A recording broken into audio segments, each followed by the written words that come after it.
The great hall of Veltar fell silent as Elder Crixenal stepped forward. His ancient form moved slowly across the polished floor. The old Veltari's skin showed deep blue marks that came with age. His eyes held knowledge of many centuries.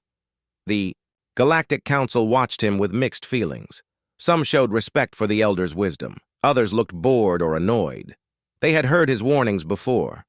"My fellow beings," Crixenal began, his voice rough but strong, "I come before you once more to speak of the humans." A few council members rolled their eyes. Admiral Thexmore, the youngest member to ever reach such high rank, let out a small laugh. His bright green uniform showed his many victories. His silver medals caught the light from above. "Elder Crixenal," Admiral Thexmore said, standing up. "With all respect, you have told us this story many times. These humans you speak of are just myths. Old tales to scare children." The Elder turned his tired eyes toward the young admiral. "You think wisdom comes only from youth, Thexmore? You believe your weapons and ships make you safe from all threats?" "I believe in facts," the admiral replied. "Our scouts have found no trace of these supposed humans. Our technology is the best in the galaxy. Our fleets can destroy entire worlds. What could some primitive species do against us?" Other council members nodded in agreement. Commander Velkreth, who led the border patrols, spoke up. "The Elder speaks of beings from a world called Earth. Our maps show no such place. If it exists, it must be in the outer rim where only savages live." Crixenal raised one thin hand. The simple act somehow commanded attention. "You are all so sure of yourselves, so confident in your power. This is exactly what the ancient texts warned against." He moved to the center of the room. A hologram appeared above his hand. It showed strange symbols and pictures that hurt the eyes to look at directly. "These records are older than our civilization," Crixenal said. "They tell of a species unlike any other. Beings who refuse to give up. Creatures who grow stronger when faced with impossible odds." The hologram changed. It showed a blue and green world spinning in space, continents covered in cities and lights, oceans that sparkled under a yellow sun. "The humans come from a death world," the Elder continued. "A planet where everything tries to kill everything else, where the weather can destroy cities, where the very ground shakes and splits open." Admiral Thexmore laughed louder this time. "A death world? Elder, even if such a place existed, nothing intelligent could survive there. Evolution does not work that way." "That is where you are wrong," Crixenal said softly. "Evolution on such a world creates something different, something we cannot understand with our safe, peaceful minds." The hologram showed creatures fighting, strange beasts with sharp teeth and claws, plants that could poison with a touch, weather that could freeze or burn in the same day. "The humans learned to survive all of this," Crixenal explained. "They became hunters and prey at the same time. They learned to use tools when they had no claws. They learned to work together when they were weak alone." Commander Velkreth shook his head. "Elder, this sounds like bad fiction. No species could survive such conditions and still develop intelligence." "Yet they did," the Elder replied. "And that is what makes them dangerous. They think differently than we do. They fight differently. They never accept defeat." Admiral Thexmore stood up again. His patience was clearly running out. "Even if these humans exist, what threat could they be? We have energy shields that can stop any weapon. We have ships that can travel faster than light. We have armies of robots that never tire or fear." Crixenal's old eyes seemed to look right through the young admiral. "You see only their technology. You count only their weapons. But humans do not fight with just tools. They fight with something we have forgotten." "And what is that?" Thexmore asked with a sneer. "Hope," Crixenal said, simply. "They never stop hoping, never stop trying. Even when all seems lost, they find a way to continue." The council chamber erupted in laughter. Several members made jokes about the old elder and his strange ideas. Admiral Thexmore smiled widely. "Hope?" the Admiral said. "Hope does not stop. Plasma cannons. Hope does not break through energy shields. Hope is just a feeling, Elder. Feelings do not win wars." Crixnall nodded slowly. "You are young, Thexmore. You have won many battles against species who think like you do. You have never faced an enemy who refuses to think like you expect." The Elder moved toward the exit. His words carried clearly through the large room. The ancient texts speak of humans in many ways. They call them the ones who do not break. They say humans will sacrifice anything to protect what they love. He paused at the doorway. The texts also say that those who fight humans must choose carefully. You can be their friend and gain the most loyal allies in the galaxy. You can leave them alone, and they will leave you alone. But if you choose to be their enemy— "What?" Admiral Thexmore called out. "What happens then, old one?" Crixnall turned back one last time. His ancient face showed sadness and worry. "Then you had better hope your weapons are enough, because humans have something we do not, which is, they know how to lose everything and still keep fighting." With those words, the Elder left the chamber. Behind him, the council members returned to their discussions of trade routes and border disputes. Admiral Thexmore began planning new conquests in the Outer Rim. None of them noticed the small device that had been recording everything. None of them saw the tiny probe that slipped away into the darkness of space. And none of them guessed that, somewhere, far away, other ears had been listening to every word. In the empty corridor, Crixnall stopped walking. He looked up at the stars through a window. Somewhere out there, beyond the edge of known space, a blue world spun around a yellow sun. "I have tried to warn them," he whispered to himself. "I have done all I can. May the spirits forgive us for what comes next." The old elder continued down the hallway, leaving only shadows and the echo of ancient warnings that no one would heed. Colonel Park Hyun-woo floated in the command chair of the starship Mugunghwa. The ship moved quietly through space, far from Earth. This was humanity's first journey beyond their own solar system. "How are our systems, Choi?" Park asked, engineer. Choi Minna checked her screens. "All good, sir. The new drive is working perfectly. We are making better time than expected." Dr. Kim So-ra looked up from her research station. "I still cannot believe we are really doing this. Humans traveling to other stars. My grandmother would not believe it." Captain Lee Dong-ho smiled from his position at the weapons console. "Your grandmother lived through the resource wars. She saw plenty of impossible things happen." Park nodded. The resource wars had changed everything for humanity. When the oil ran out and the water became scarce, people had two choices: fight each other until nothing was left, or work together to find new solutions. Humanity chose to work together. "Dr. Kim, what do we know about this system?" Park asked. Kim So-ra pulled up a hologram. It showed a star with several planets around it. The probes detected 3 planets that might support life. The second planet shows signs of water and atmosphere. "Any signs of intelligent life?" Lee Dong-ho asked. "The probes did not detect any radio signals," Kim replied. "But that does not mean much.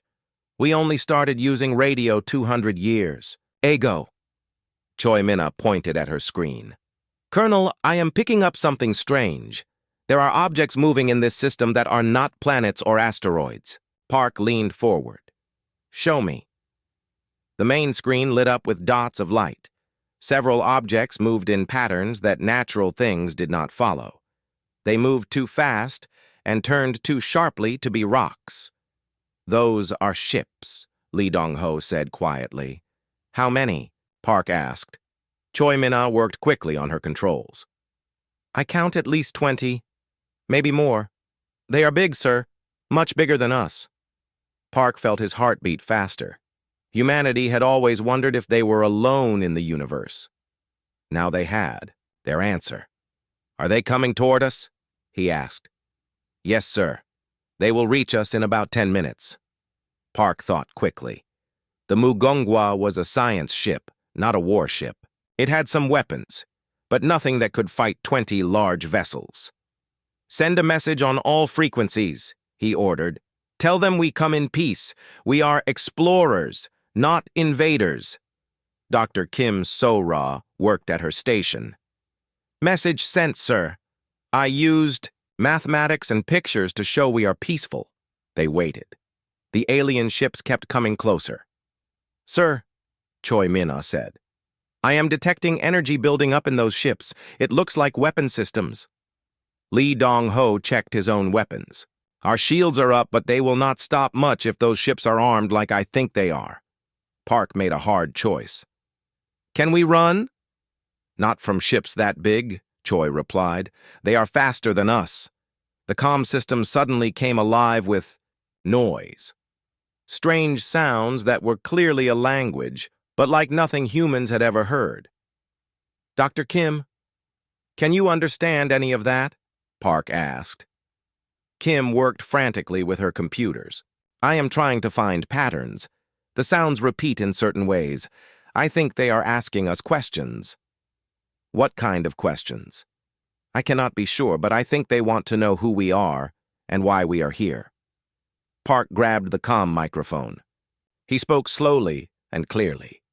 "This is Colonel Park Hyun-woo of the Earthship Mugongwa. We are peaceful explorers from the planet Earth. We mean no harm to anyone."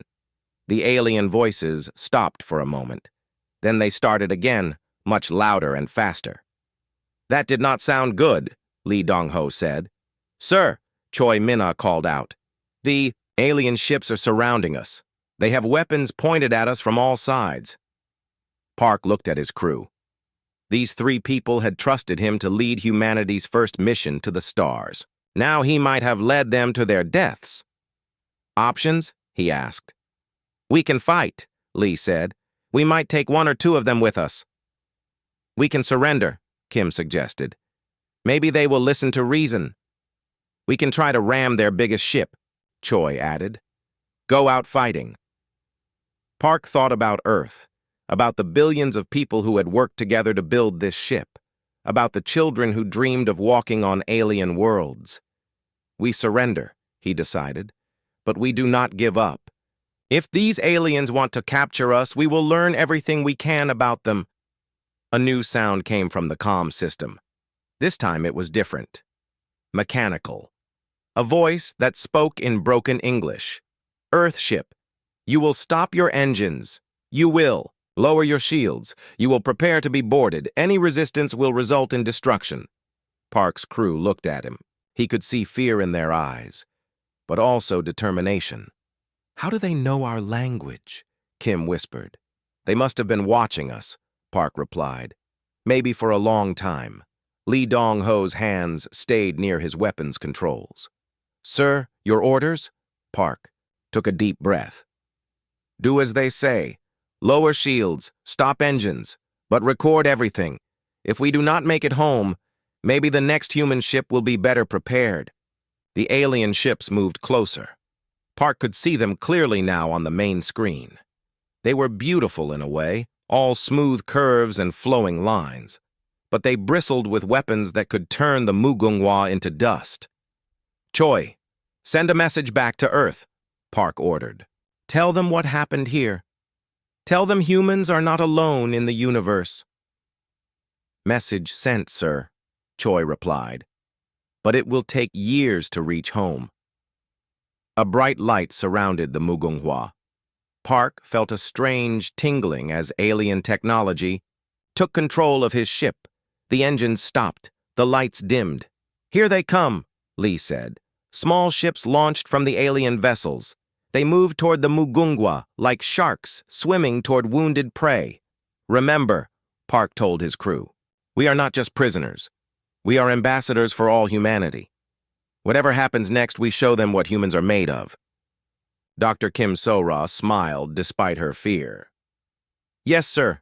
We will make Earth proud. Captain Lee Dong-ho straightened his uniform. They picked the wrong species to mess with. Engineer Choi Min-ah saved all her data and prepared to shut down the ship's systems. Let them come. They have no idea what they are dealing with. Park felt proud of his crew. They were scared, but they were ready. As the first humans to meet alien life, they would face whatever came next together. The alien boarding ships attached to the Mugunghwa with metallic clanks that echoed through the hull. Strange sounds came from the airlocks as alien technology forced them open. Park and his crew stood together in the main corridor. They had no weapons, but they held their heads high. Whatever these aliens wanted, they would learn that humans did not break easily. The airlock door opened with a hiss of strange-smelling air. Through the doorway came beings unlike anything humans had ever imagined. The prison moon of Kethvar hung in space like a gray metal ball. No light escaped from its surface except for the cold blue glow of energy barriers. This was where the Veltari sent their most dangerous prisoners. Park Hyun-woo sat in his cell, studying the wall. The aliens had separated his crew, putting each human in a different section of the prison. For 3 days they had tried to break his mind with questions. It had not worked. The door to his cell opened with a soft sound. Commander Velkreth entered, followed by 2 guards. The alien commander was tall and thin, with skin that changed color when he was angry. "Human Park," Velkreth said in careful English. "You continue to resist our questions. This is unusual." Park looked up calmly. "I have told you everything I can. We are explorers. We came in peace." Velkreth's skin shifted to orange. "You lie. No species develop space travel for exploration. They develop it for conquest." "Then you do not understand humans very well," Park replied. The commander studied Park with large black eyes. "We have questioned over 500 different species. All of them break within 2 days. Their minds cannot handle our techniques." Park shrugged. "Sorry to disappoint you." "What?" The aliens did not know was that humans had been breaking each other's minds for thousands of years. Every war, every torture, every attempt to destroy the human spirit had only made them stronger. The Veltari techniques seemed gentle compared to what humans had survived. "Tell me about your weapons," Velkreth demanded. "I already did." "We have plasma cannons and missile systems, nothing special." "Tell me about your ships." "You have seen our ship. It is a science vessel." "Tell me about your military." Park smiled. "What military? We have peacekeepers and defense forces. We have not fought a war in 50 years. This was true, but it was not the whole truth. Humans had not fought each other in 50 years. But they had never stopped preparing for threats from outside. Velkreth made a frustrated sound. His skin turned dark red. "You will tell us what we need to know, human. We have ways of making even the strongest minds break." "I am sure you do," Park said. "But I am not the strongest human. I am just average." The commander left the cell angry and confused. Park smiled and went back to studying the wall. He had already found 3 weaknesses in the cell's design. Down the corridor, Dr. Kim So-ra was having a different kind of conversation. Her guard, a young Veltari named Kethvos, spoke to her through the energy barrier. "Your species is very strange," Kethvos said. "You do not fear death like others do." Kim smiled at the young alien. "Death is just part of life. We cannot avoid it, so we do not waste time fearing it." "But surely you fear pain. All thinking beings fear pain." Kim thought about her grandmother, who had worked in the mines during the resource wars. The old woman had broken her back twice and kept working. "Pain is temporary," Kim said. "What matters is what we do despite the pain." Kethvos seemed confused by this. His people had developed technology to avoid most suffering. They could not understand beings who accepted it as natural. "Tell me about your world," he asked. Kim's eyes lit up. She loved talking about Earth. It is beautiful. Blue oceans and white clouds, green forests and golden fields, mountains that touch the sky. It sounds peaceful. Kim laughed. Peaceful? Not at all. Hurricanes that can destroy cities, earthquakes that split the ground open, volcanoes that bury entire regions in ash. Kethvos looked shocked. How do you survive on such a world? We adapt. We learn. We help each other. The young guard thought about this. His own world was carefully controlled. The weather was managed by machines. Natural disasters had been eliminated long ago. Are you not angry at us for capturing you? He asked. Kim considered the question. Angry? No. Disappointed, maybe. We hope to meet friends among the stars. We could not take the risk. Unknown species are always dangerous. Unknown, yes, but dangerous? Kim shook her head. We brought gifts, not weapons. We sent messages of peace, not threats. Kethvos felt something he had never experienced before. It took him a moment to recognize it as guilt.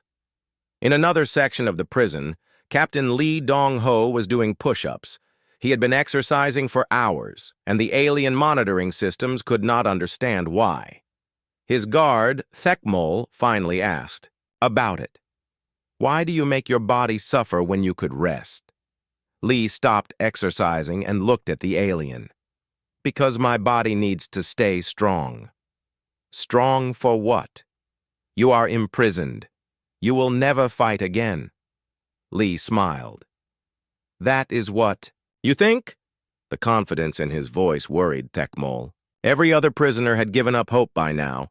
This human seemed to be getting stronger. You cannot escape from Kethvar, Thekmol said. No one ever has. No one like us ever tried, Lee replied, and went back to his exercises. Engineer Choi. Minna was in a different kind of cell. The aliens had put her near the prison's power systems, thinking the humming machinery would drive her crazy. Instead, she listened carefully to every sound. She counted the rhythm of the energy cycles.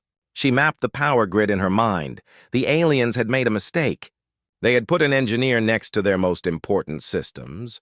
When her guard, Velquist, came to bring food, Choi asked innocent questions. What makes that humming sound? Power generators. They keep the prison running. It sounds like they need maintenance. That rhythm is not quite right. Velquist looked worried. The systems are checked regularly, Choi nodded. I am sure they are, but I have worked with power systems my whole life. That sound means something is wearing out. The guard made a note to have the systems checked. He did not realize that Choi was learning more about the prison with every question. After a week, the aliens were frustrated. The humans did not break under questioning. They did not despair in their cells. They seemed to be adapting to prison life as if it was just another challenge. Commander Velkreth called his staff together. These humans are unlike any species. We have captured. Our standard methods do not work on them. Perhaps we should try stronger measures, suggested one officer. I have considered that. But something about these humans troubles me. They show no fear, even when threatened with death. Maybe they are too stupid to understand the danger. Velkreth shook his head. No, they are intelligent, but their minds work differently than ours. They seem to accept suffering as normal. What the aliens could not understand was that humans had evolved on a world that tried to kill them every day. They had learned to find hope in hopeless situations. They had learned to fight when fighting seemed pointless. Most importantly, they had learned that being captured was not the same as being defeated. In their separate cells, the four humans were each doing the same thing. They were learning, planning, and preparing. They studied their guards, mapped the prison, and looked for weaknesses. They were also doing something else the aliens did not expect. They were making friends. Dr. Kim Sora had won over young Kethvos with her stories of Earth. The guard was beginning to question everything he had been taught about aliens. Captain Lee Dong-ho had earned respect from Thekmol with his discipline and strength. The alien could not help but admire someone who never gave up. Engineer Choi Min-ah had impressed Velquist with her knowledge of technology. The guard had started asking her advice about maintenance problems. Even Colonel Park Hyun-woo was making progress with Commander Velkreth. The alien was fascinated by a prisoner who remained calm and dignified despite everything. The humans were doing what they did best. They were adapting, learning, and building relationships. They were turning a prison into a school and enemies into teachers. And slowly, carefully, they were planning something that the aliens could never imagine. They were planning to escape. The escape began at exactly midnight, prison time. Engineer Choi Min-ah had spent weeks learning the power grid's patterns. She knew exactly when the backup systems would cycle.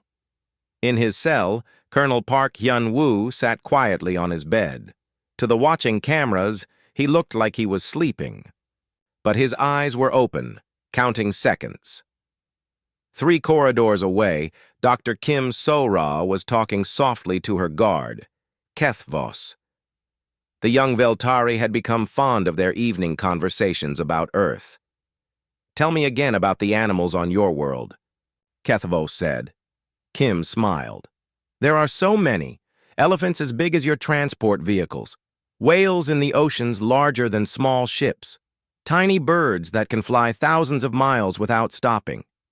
How do the small ones survive with the large ones?" "They are smart. They adapt.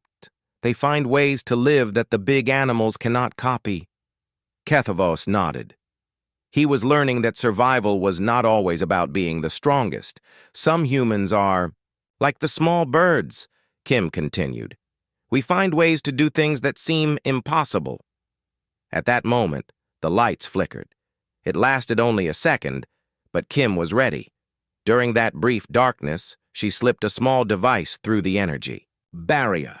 Choi Min-ah had made it from pieces of her prison uniform and metals scraped from the walls. The device attached to the barrier controls and began working.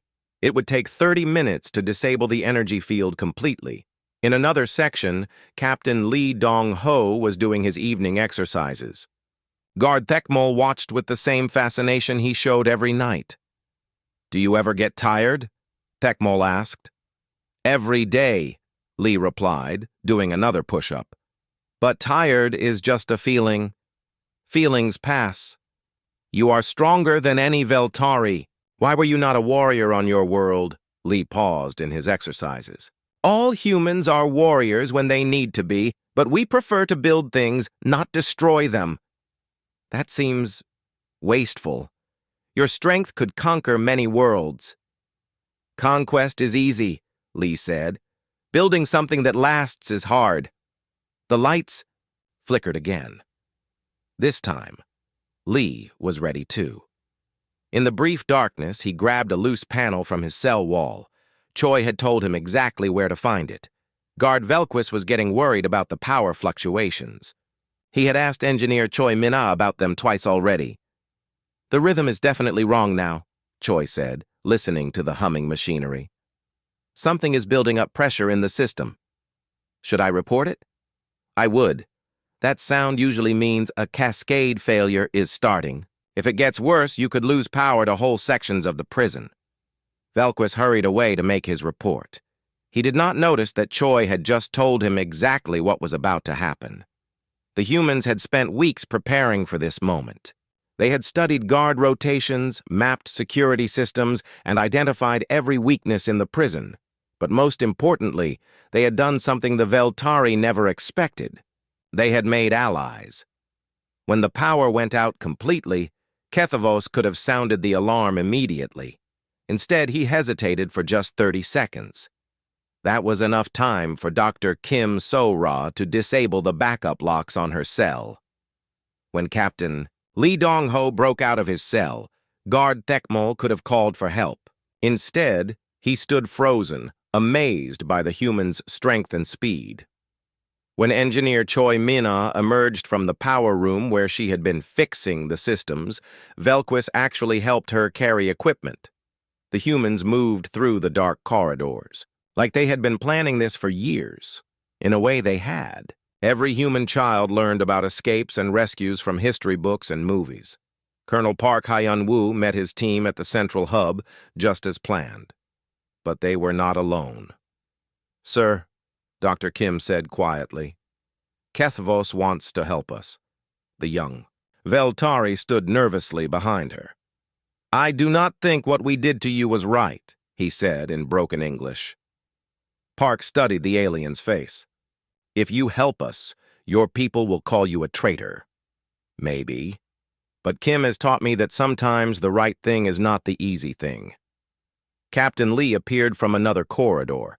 Behind him came two more aliens that Park did not recognize.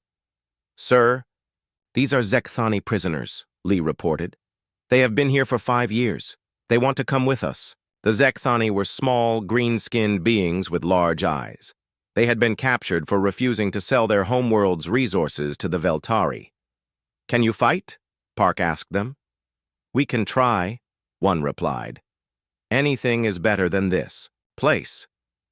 Engineer Choi arrived last, carrying a bag full of stolen equipment. "I have disabled their communications and locked down the security systems, but we only have about 20 minutes before they get everything working again." Park nodded. "Then we move fast. Objective 1 is the docking bay. We need ships." They moved through the prison like a small army.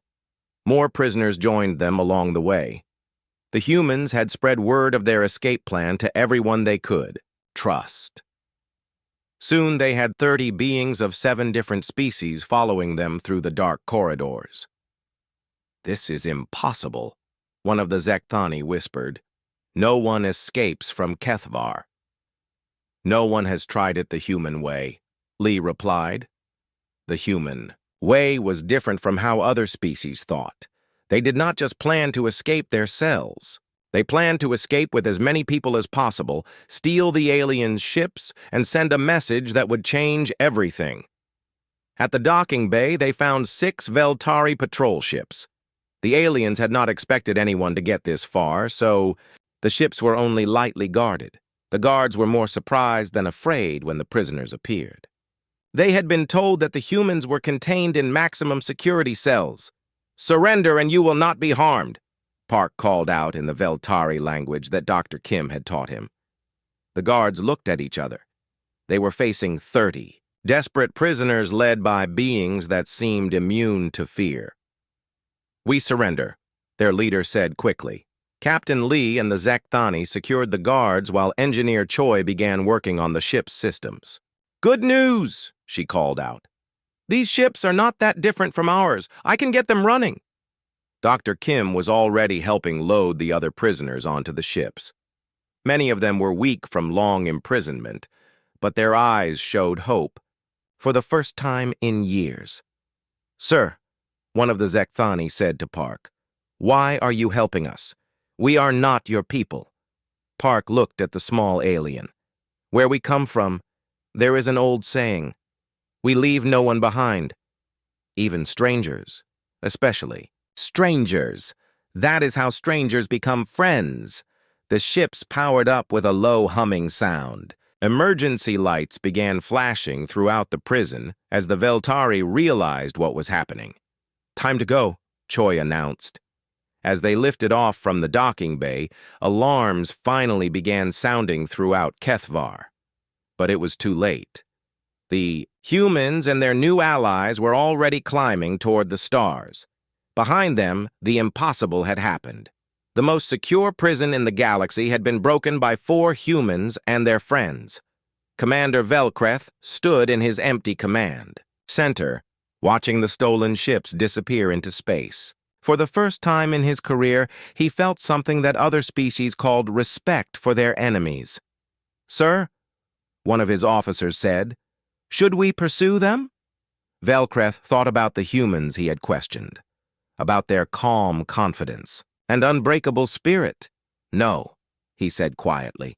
"Send word to Admiral Thexmore. Tell him the humans are more dangerous than we thought." "How dangerous, sir?" Velkreth watched the last ship vanish into hyperspace. They just did something impossible, and they made it look easy. In the lead ship, Colonel Park Hyun-woo opened communications to the other vessels. This is Park to all ships. Set course. For the outer rim. We have people to save and a message to send. What message? Dr. Kim asked. Park smiled as Earth's coordinates appeared on the navigation screen. That humanity is coming, and we are not coming alone. Lieutenant Colonel Yoon Jae-sung was drinking coffee in the Earth Defense Command when the message arrived. It came through channels that were supposed to be impossible to access. Deep space, encrypted, and tagged with codes that made his heart stop. The codes belong to the Mugunghwa mission. Get me General Shin immediately, he ordered the communications officer. General Shin Hae-jin arrived within minutes, still wearing her exercise clothes. Behind her came Admiral Song Kang-ho, who had been reviewing fleet readiness reports. What do we have? General Shin asked. Message from Colonel Park Hyun-woo, Yoon replied. But sir, you need to hear this yourself. The recording began to play. Park's voice was clear and calm, despite the static from deep space transmission. Earth Defense Command, this is Colonel Park Hyun-woo of the Mugunghwa. We have made contact with alien life. The contact was not peaceful. We were captured by a species called the Veltari, who appear to control a large portion of this galaxy. General Shin felt her blood run cold. We have escaped from their prison with the help of other captured species. The Veltari view us as a threat and are planning military action against Earth. I repeat, hostile aliens are planning to attack our world. Admiral Song leaned forward. How long ago was this sent? The transmission timestamp shows it was sent 6 months ago, Yoon replied. It has been traveling through space all this time, Park's voice continued. The Veltari have superior technology and vast fleets, but they underestimate human determination. We are returning to Earth with allies and information. Prepare defenses.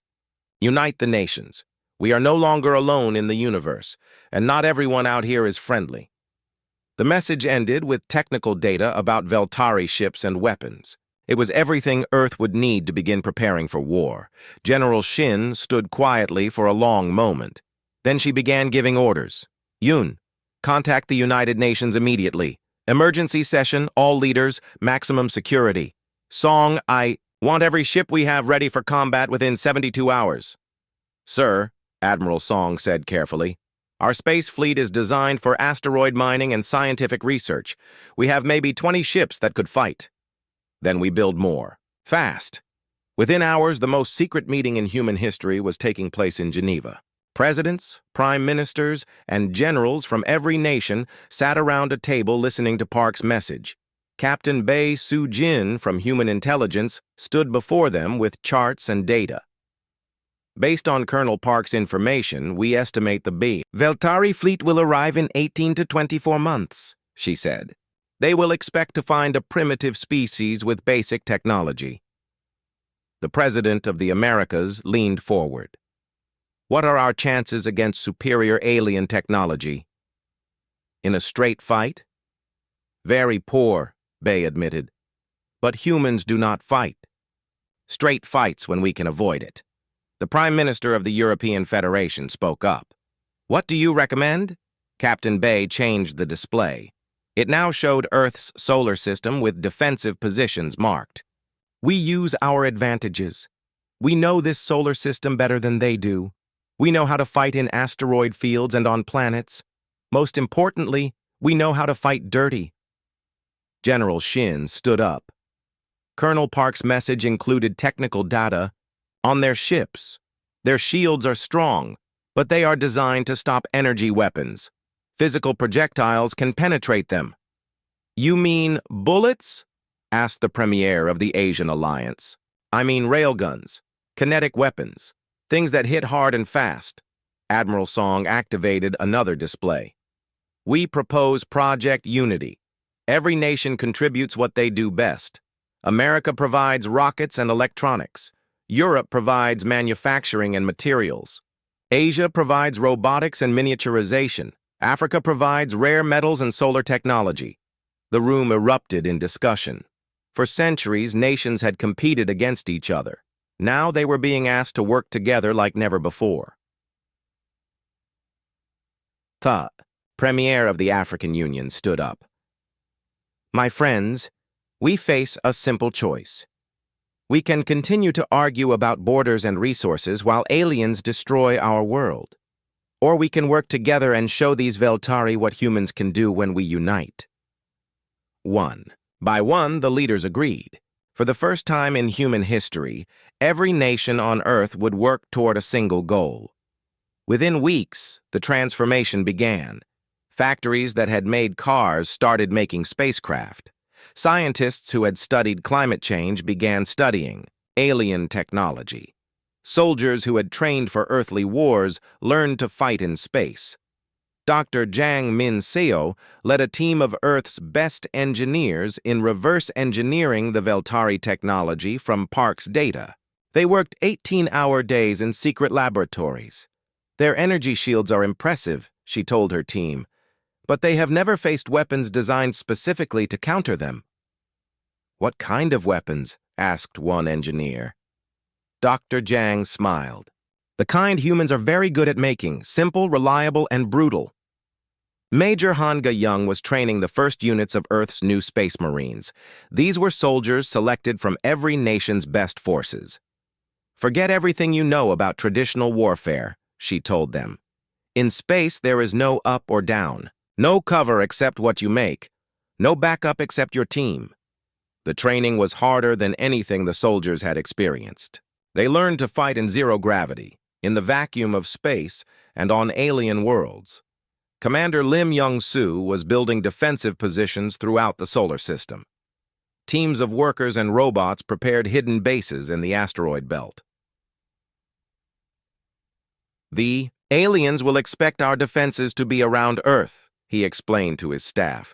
They will not expect us to fight them at Jupiter or Mars or in the asteroid belt. Captain Oh Da-yoon was fortifying the moon. Huge railguns were built into lunar craters, hidden from view until needed. When those alien ships arrive, she told her crews, they are going to get a very unpleasant surprise. Colonel Nam Woo-hyung was developing new technologies at the Jupiter Research Station. His team was building ships that could hide among the boss gas giants' moons. Stealth, speed, and surprise, he told his engineers. We cannot match their firepower, so we will not fight them head-on. Captain Ko Tae-young was training boarding teams. If humans could capture alien ships, they could use the Veltari's own technology against them. Every ship we take is one less. Shooting at Earth, he explained to his fighters, and one more on our side. But the most important work was happening on Earth itself. Commander Kwon Ji-ho was coordinating the biggest construction project in human history. Orbital shipyards were built in record time. New spacecraft rolled off production lines every day. These were not the elegant ships humans had dreamed of. They were simple, tough, and built for one purpose: war. The ships had names like Incheon and Normandy and Stalingrad. They carried kinetic weapons that could punch through alien shields and boarding pods full of angry humans. As the months passed, something remarkable happened. The old divisions between nations began to fade. People who had never worked together found themselves united by a common cause. Chinese engineers worked with American pilots.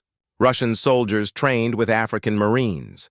European scientists shared data with Asian researchers. Captain Cha Ye-jin commanded one of the new assault ships. Her crew came from 12 different countries and spoke 8 different languages. But they all understood the mission. These aliens think they can just show up and conquer Earth, she told her crew. They think we are primitive and weak. They are about to learn why you should never underestimate humans. 18 months after Park's message arrived, the solar system was ready. Hidden bases, armed ships, and millions of humans prepared for war. In the asteroid belt, Commander Lim's forces waited in silence. On the moon, Captain O's guns tracked empty space. Throughout the system, human forces prepared to teach the galaxy an important lesson. You can attack human worlds, but you had better make sure you win. Because if you do not win quickly, you will face something the galaxy had never seen before. A united humanity that has decided you are the enemy. Admiral Song stood in the command center deep beneath the Pacific Ocean. Around him, displays showed the positions of every human ship and base. "How long until they arrive?" General Shin asked. "Any day now," Song replied. "Our deep space sensors have detected movement at the edge of the system." Captain Bay approached with the latest intelligence. Reports. "Sir, we have confirmed at least 50 large ships approaching, exactly as Colonel Park predicted." General Shin nodded. "Send the message to all units. Operation Welcome Wagon is now active."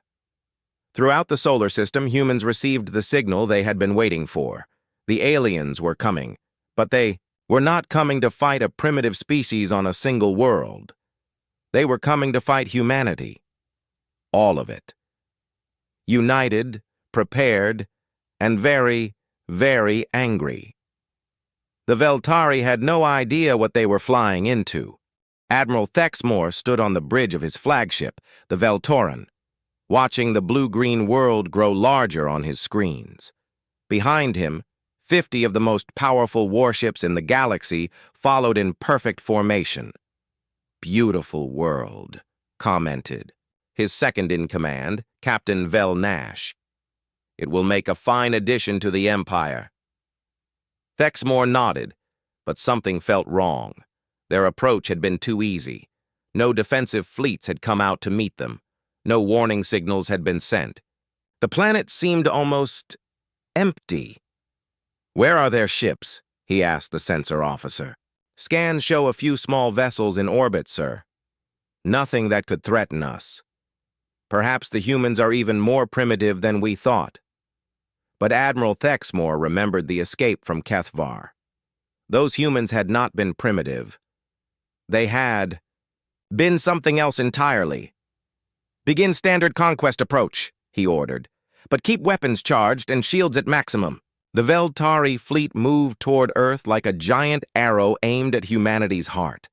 They had done this hundreds of times before with other species. It was always the same. First, they would destroy any orbital defenses. Then, they would threaten to bombard the planet until the inhabitants surrendered. Most species gave up immediately when they saw the size of the fleet. "Sir," the communications officer called out, "we are receiving a transmission from the planet. Put it on screen."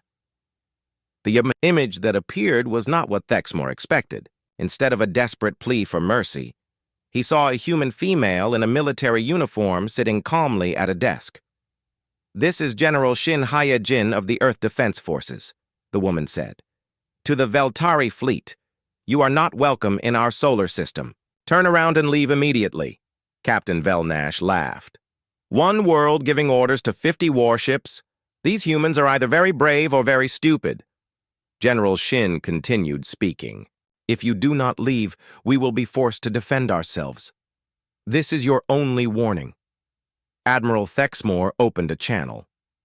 "Human General, I am Admiral Thexmore of the Veltari Empire. You will surrender immediately or watch your world burn." The human general smiled. It was not a friendly smile. "Admiral, you have made 2 mistakes. First, you assume we are afraid of you. Second, you assume we are alone." The transmission ended. "Sir," the sensor officer said, his voice suddenly worried, "I am detecting movement throughout the system." The main screen changed to show the solar system. Red dots began appearing everywhere, behind asteroids, around moons, hidden in the shadow of planets. "How many ships?" Thexmore demanded. "Counting now." "Sir, over 200 contacts. They were hiding somehow." Captain Velnash stared at the display. "Impossible. This is supposed to be a primitive species."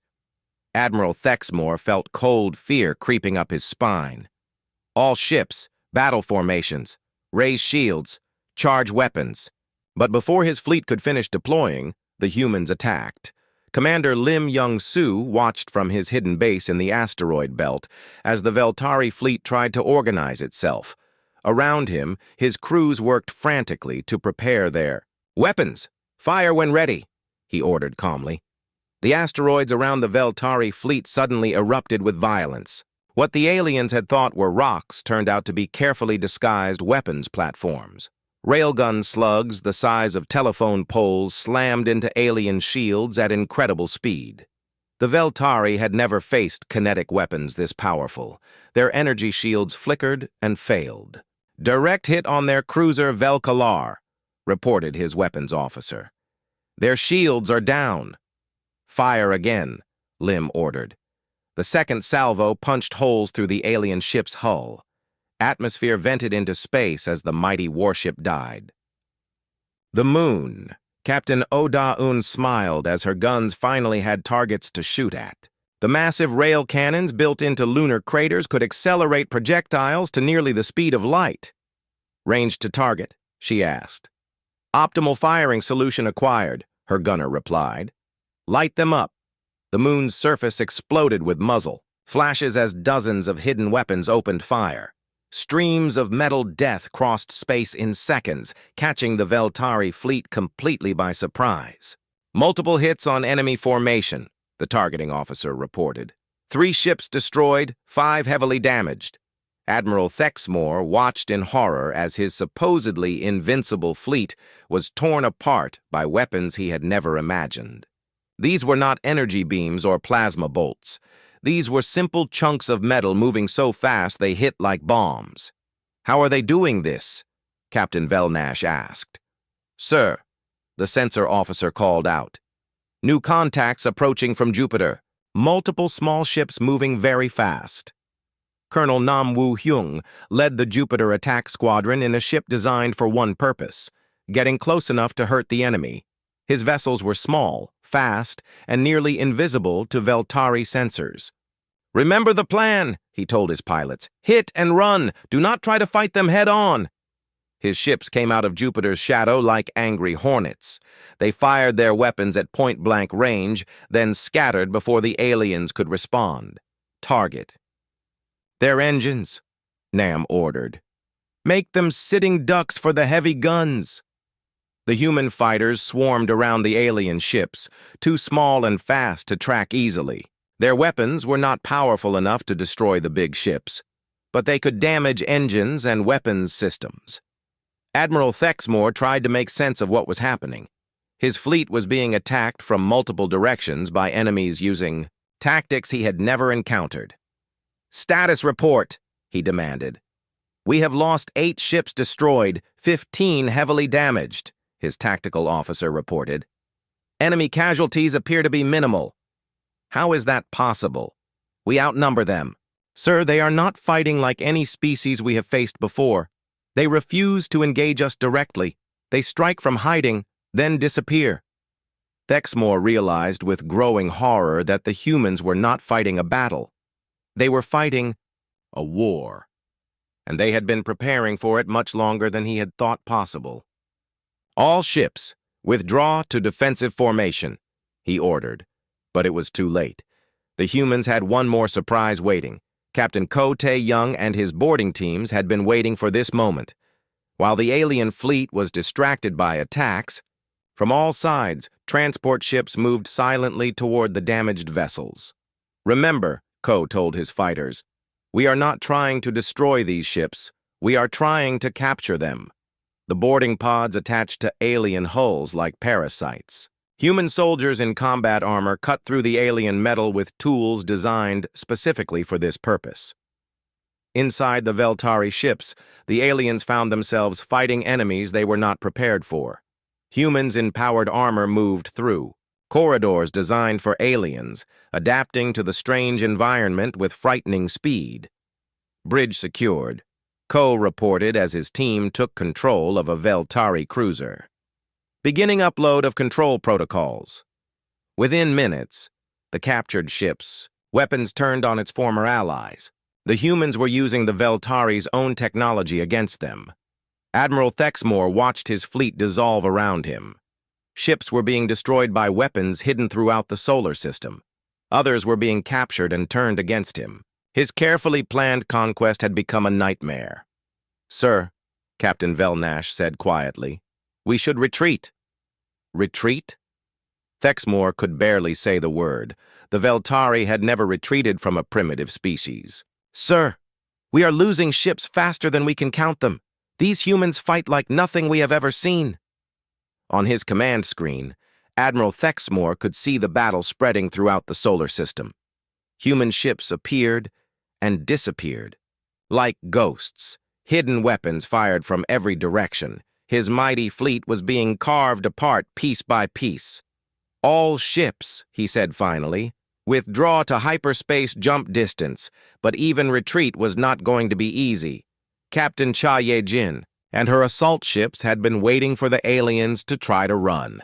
"Not so fast," she told her crew as they moved to intercept the fleeing Veltari. "Nobody leaves until we say they can leave." Her ships were armed with everything humans could think of to stop a retreating enemy. Mines, missiles, and magnetic weapons designed to disable hyperspace drives. "Target their engines," Cha ordered. "Make sure they remember this day for a very long time." As the surviving Veltari ships finally escaped into hyperspace, Admiral Thexmore counted his losses. Of 50 ships, only 23 remained. Most of those were damaged. The humans had lost maybe 15 small ships. "Sir," Captain Velnash said, "what do we tell the Council?" Admiral Thexmore stared at the stars, where Earth's sun was no longer visible. For the first time in his life, he understood what Elder Crixnell had been trying to warn them about. "We tell them the truth," he said quietly. "We tell them we have awakened something that should have been left alone." 5 years had passed since the fall of the Veltari Empire. The galaxy was a very different place now. Colonel Park Hyun-woo stood in the rebuilt council chambers on Veltar, but these chambers looked nothing like the old ones. Representatives from over 50 species sat together, debating trade agreements and exploration rights instead of conquest plans.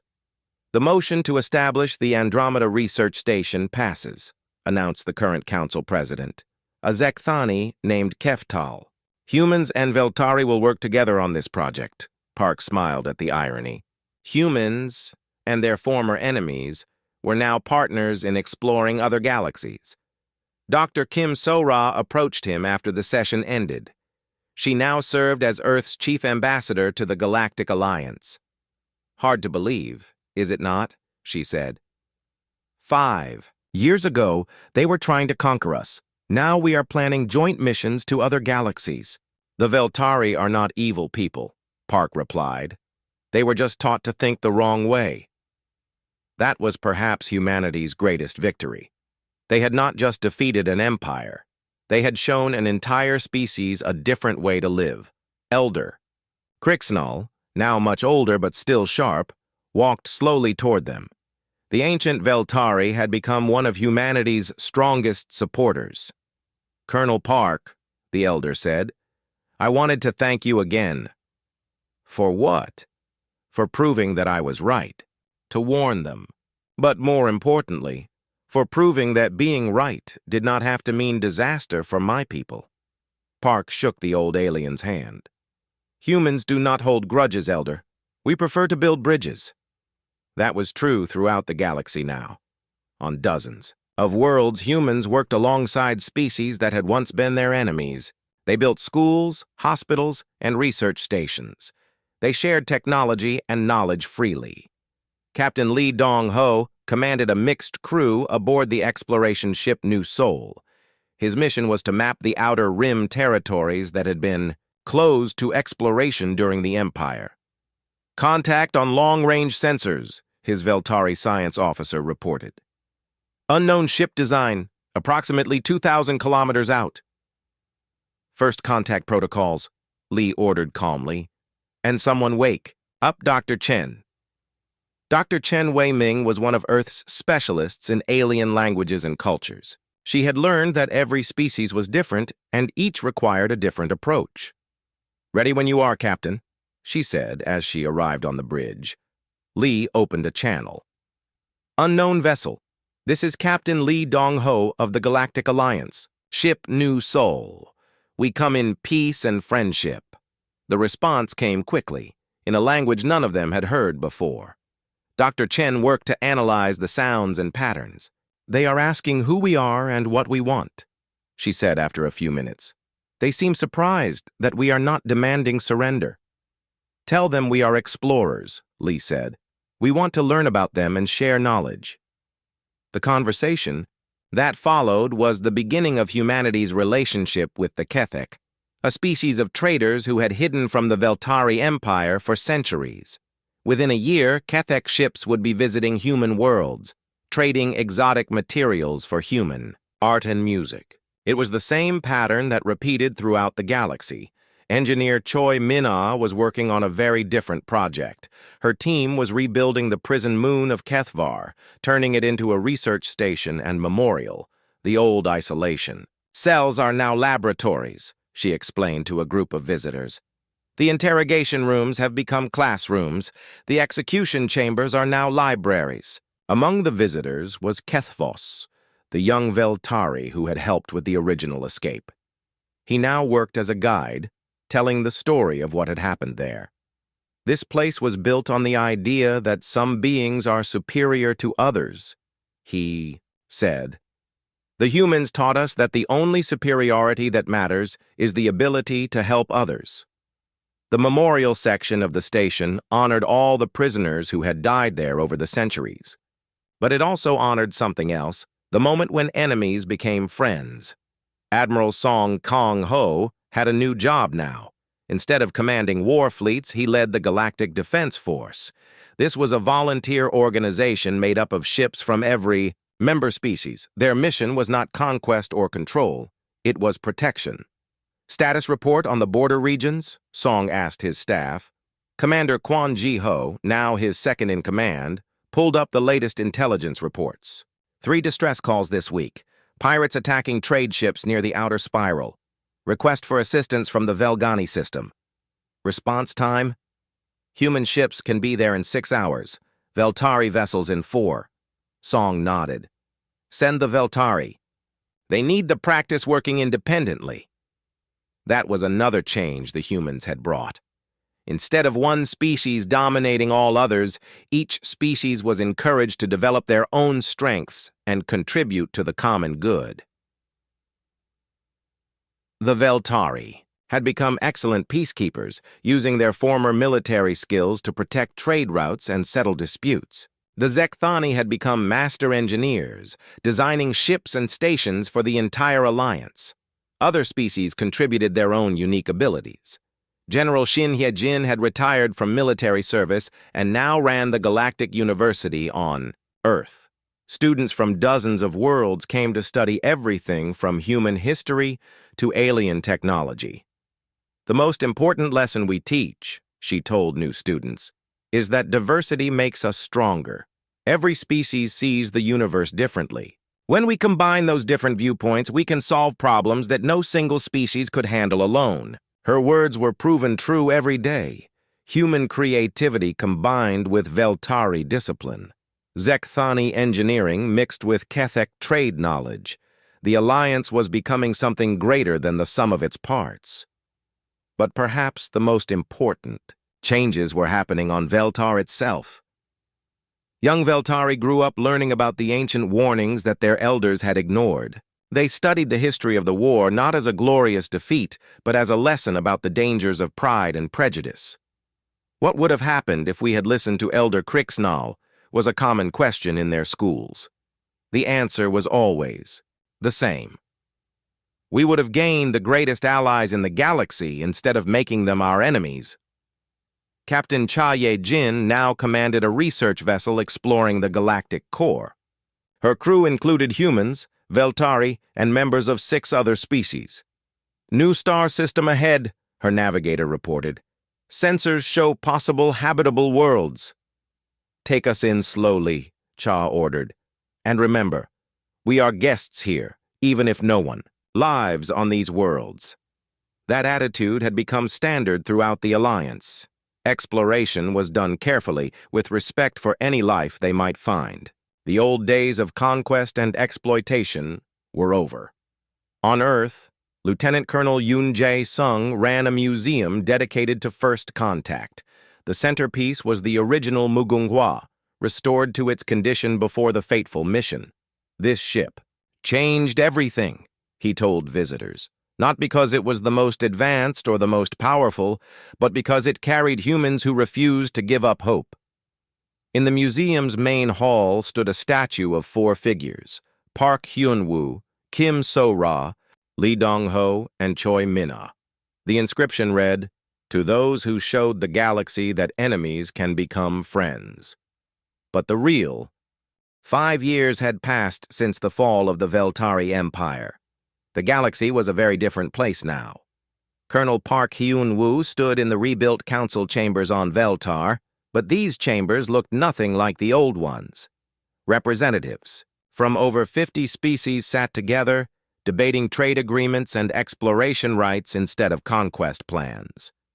"The motion to establish the Andromeda Research Station passes," announced the current council president, a Zekthini named Keftal. "Humans and Veltari will work together on this project." Park smiled at the irony. Humans and their former enemies were now partners in exploring other galaxies.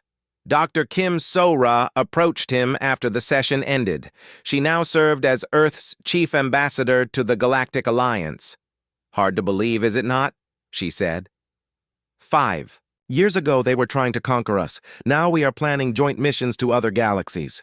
"The Veltari are not evil people," Park replied. "They were just taught to think the wrong way." That was perhaps humanity's greatest victory. They had not just defeated an empire. They had shown an entire species a different way to live. Elder Crixenal, now much older but still sharp, walked slowly toward them. The ancient Veltari had become one of humanity's strongest supporters. "Colonel Park," the elder said, "I wanted to thank you again." "For what?" "For proving that I was right. To warn them. But more importantly, for proving that being right did not have to mean disaster for my people." Park shook the old alien's hand. "Humans do not hold grudges, Elder. We prefer to build bridges." That was true throughout the galaxy now. On dozens of worlds, humans worked alongside species that had once been their enemies. They built schools, hospitals, and research stations. They shared technology and knowledge freely.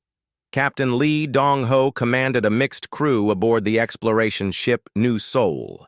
His mission was to map the Outer Rim territories that had been closed to exploration during the Empire.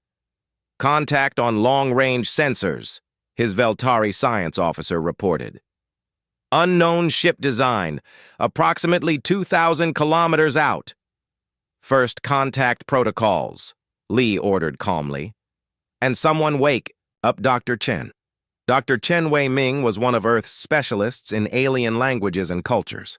She had learned that every species was different, and each required a different approach. "Ready when you are, Captain," she said as she arrived on the bridge.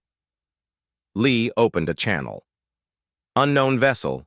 This is Captain Lee Dong-ho of the Galactic Alliance. Ship New Seoul. We come in peace and friendship."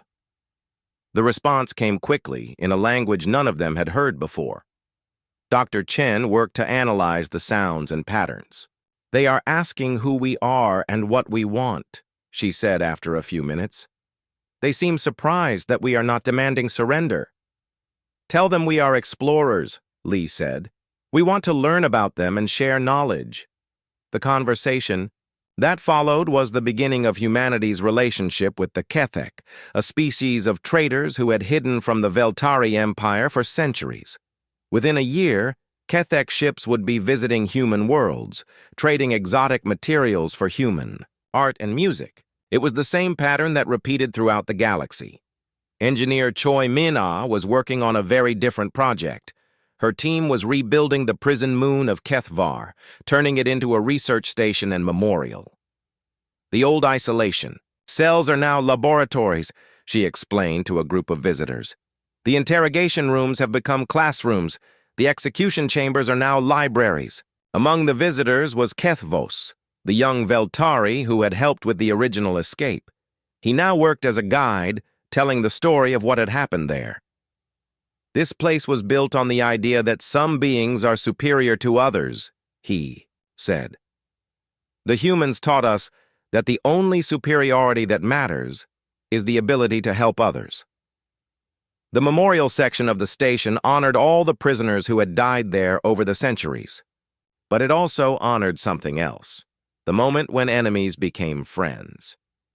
Admiral Song Kang-ho had a new job now. Instead of commanding war fleets, he led the Galactic Defense Force. This was a volunteer organization made up of ships from every member species. Their mission was not conquest or control, it was protection.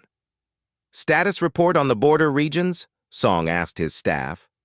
Commander Kwon Ji-ho, now his second-in-command, pulled up the latest intelligence reports. 3 distress calls this week. Pirates attacking trade ships near the outer spiral. Request for assistance from the Velgani system. Response time? Human ships can be there in 6 hours. Veltari vessels in 4. Song nodded. Send the Veltari. They need the practice working independently. That was another change the humans had brought. Instead of one species dominating all others, each species was encouraged to develop their own strengths and contribute to the common good. The Veltari had become excellent peacekeepers, using their former military skills to protect trade routes and settle disputes. The Zekthani had become master engineers, designing ships and stations for the entire alliance. Other species contributed their own unique abilities. General Shin Hye-jin had retired from military service and now ran the Galactic University on Earth. Students from dozens of worlds came to study everything from human history to alien technology. The most important lesson we teach, she told new students, is that diversity makes us stronger. Every species sees the universe differently. When we combine those different viewpoints, we can solve problems that no single species could handle alone. Her words were proven true every day. Human creativity combined with Veltari discipline, Zekthani engineering mixed with Kathek trade knowledge. The alliance was becoming something greater than the sum of its parts.